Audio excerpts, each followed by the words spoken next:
Салам достор. Бүгүнкү темабыз клавиатура болмокчу.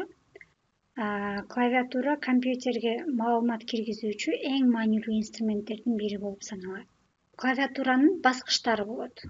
Бардык клавишаларды 6 аймакка бөлсө болот.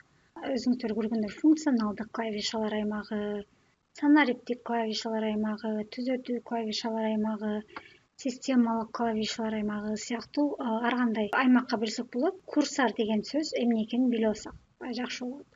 Курсор деген бул чычкан. Достор, мен азыр жылдырып атам, кыймылдатып, чычканды кыймылдатып атам. Бул чычкандын курсору. Буну дагы курсор деп атайбыз. Же клавиатура менен башкарылуучу кийинки амалдар кайсы жерде боло тургандыгын көрсөтүп туруучу экрандагы көрсөткүч.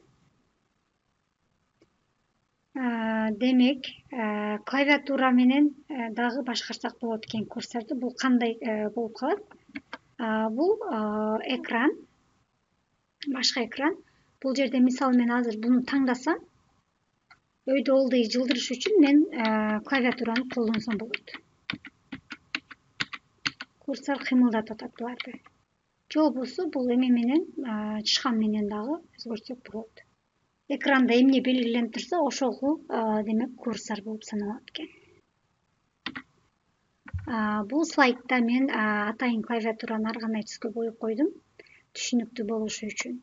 Мисалы, биринчиси функционалдык клавишалар дейт. Бул эмне экен? Күлгөн түстөгү, демек бул жак экен, Бул жакты карай турган болсок, бунун баардыгы функционалдык клавишалар. Ошон үчүн булардын аттары дагы F1, функция 1, функция 2, функция 3 деп аталып калганда, функция 4, 5, 6 деп 12ге чейин белгиленген. Кийинкиси алфавиттик санариптик клавишалар дейт. Бул эмне? Көгүлдүр рөңдөгү алфавиттер кирет. Бул алфавиттер, анан сандар бул жакта. Сандар деген санариптик ушул.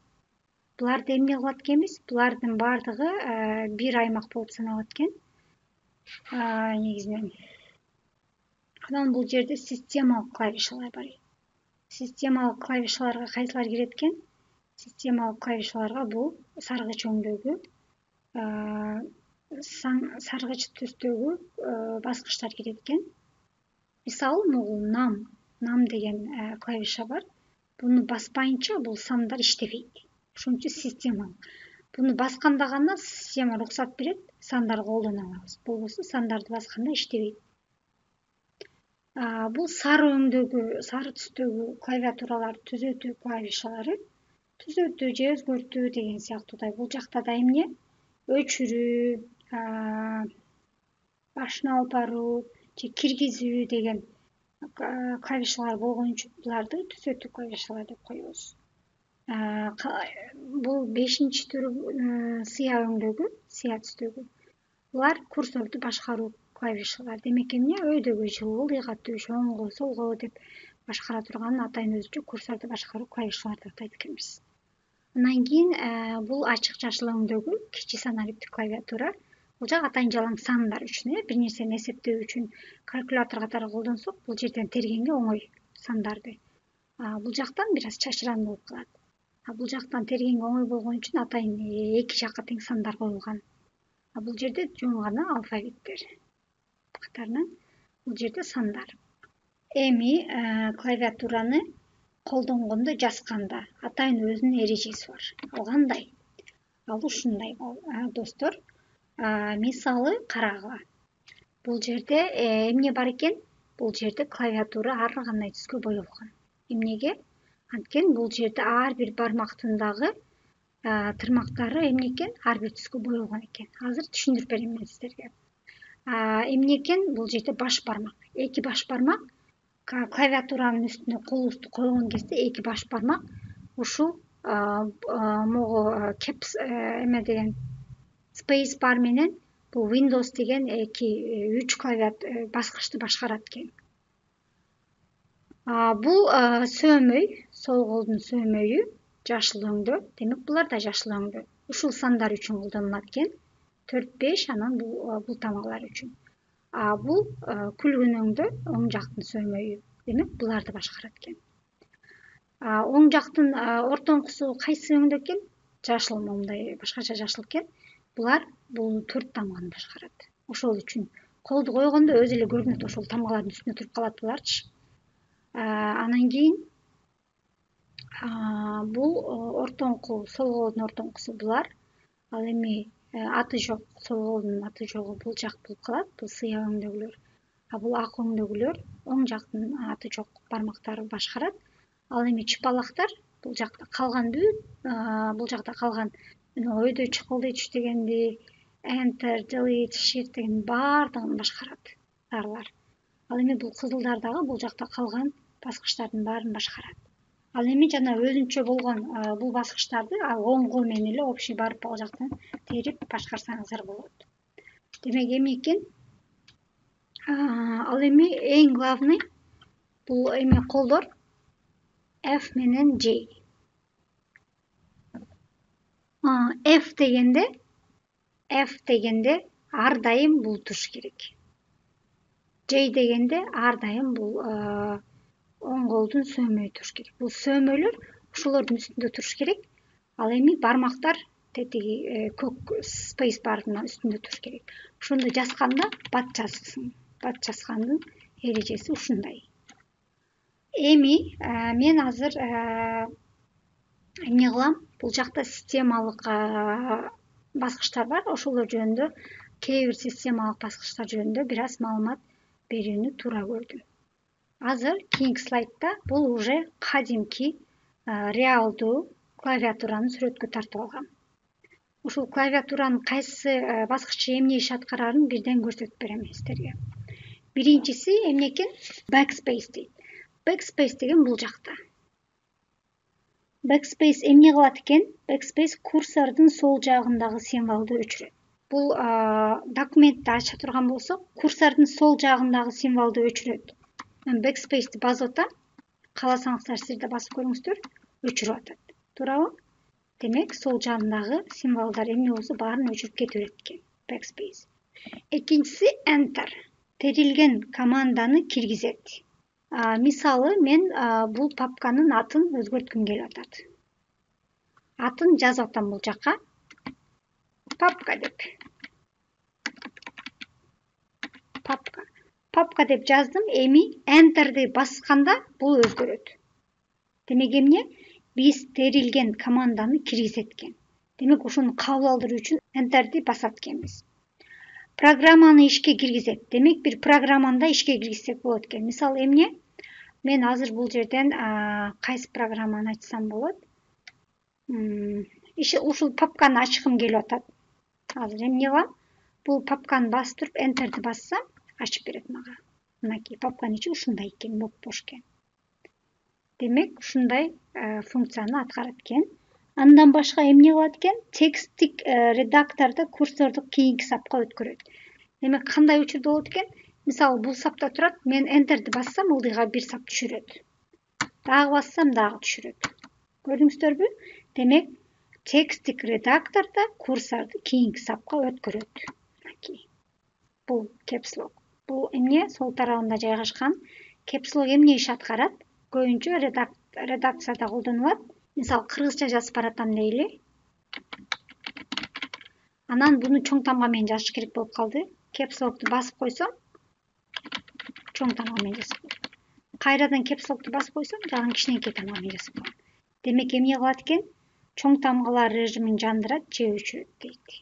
Кийинки клавиатурабыз control, мынакей, анан alt. Control менен alt эки жакта бар. Биякта дагы alt, control. Дагы экөө бар да. Анткени булар эң көп колдонулуучу баскычтар болуп саналат.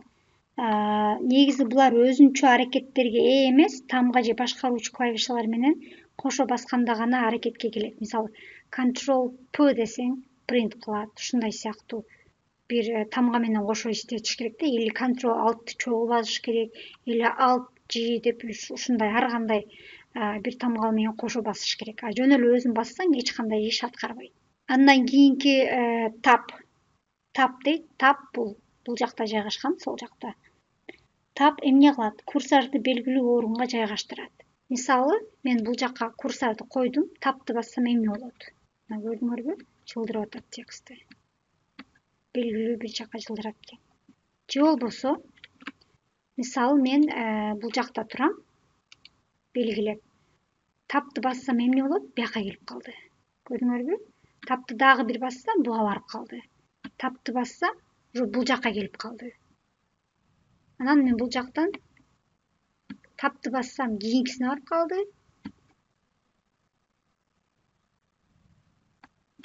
Кайра бул жакка келип калды. Көрдүңүздөрбү? Тап менен деле эгер чычкан жок болсо башкарсак болот компьютерди. Delete. Delete бул жакта жайгашкан. Delete деген баскычты басканда эмне болот? Өчүр деген сөз, delete деген. Delete деген эмне кылат экен? Курсордун оң жагындагы символду өчүрөт. Демек, мисалы мен текстти басып туруп, delete бассам, оң жагындагылар кетип баратат. Жана backspace сол жагындагыларды өчүрсө, бул оң жагындагыларды өчүрөт экен. Бөлүнүп алынгандын баарын өчүрөт дейт. Эгер мен бул текстти бөлүп алсам, белгилеп алсам, анан delete бассам, баардыгын өчүрүп салат. Ошондой эле бул жакта дагы, мисалы, мен папканы өчүргүм келсе, буну кармап туруп, белгилеп туруп, delete бассам, буну өчүрүп салат. Андан кийинкиси shift тамгайт. Демек, могу shift бул жакта жайгашкан. Shift дагы бул жакта да жайгашкан, эки жакта. Бул shift менен бир тамганды бассак, ошол тамга эмне болот экен? Чоң тамга же кичине тамга режимин күйгүзүп же өчүрөт дейт. Демек, азыр кылып көрөбүз ушуну. Мисалы, мен бул жерде жазып атам. Эмне экен? Shift'ти басып туруп, бир тамгалар жазсам, чоң тамга менен жазат экен. Кайра shift'ти алып койсом, кичинекей менен жазып берем. Мисалы, кээде барат бир сөздүн башкы тамгасы или 2-3 тамгасы чоң тамга менен жазылыш керек болсо, буну басып туруп, мынтип басып туруп, анан кийин жазып кете бересиң да. Ошол үчүн shift керек. Демек, shift тамгаларды чоңойтуп кайра кичилейтет экен. Буну бирок басып туруш керек shift'ти колдонгондо. Ал эми caps lock'ту бир жолу басып койсоң болду. Аны caps lock өзү эле чоңойтуп кете берет. А shift'ти качан кое бергенде иштебей калат ал. Ошондой айырмасы бар. Shift менен Alt'ты бир убакта басканда биздин эмне болот экен? Клавиатуранын тил режимин которот дейт. Демек, азыр мен силерге көрсөтөм. Бул жерде кыргыз тили деп турат, кыргыз тили деп турат. Азыр мен shift менен Alt'ты бассам, түрк тили болуп калды. Дагы бассам, англис тили болуп калды. Дагы бассам, орус тили болуп калды.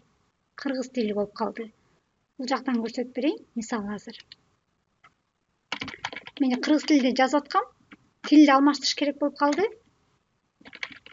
Мына көрүң, англис тил. Кайра shift Alt'ты басып койдум. Мына орус тилине которуп калды. Ушундай түшүнсөңүздөр дагы оңойрок болот. Space bar деген бул узун болгон баскыч. Буну басканда бош орунду калтырат. Функция буларды бөлүш үчүн буну басып койсок бош орун калтырып койдурду. Мына көрдүңүзбү?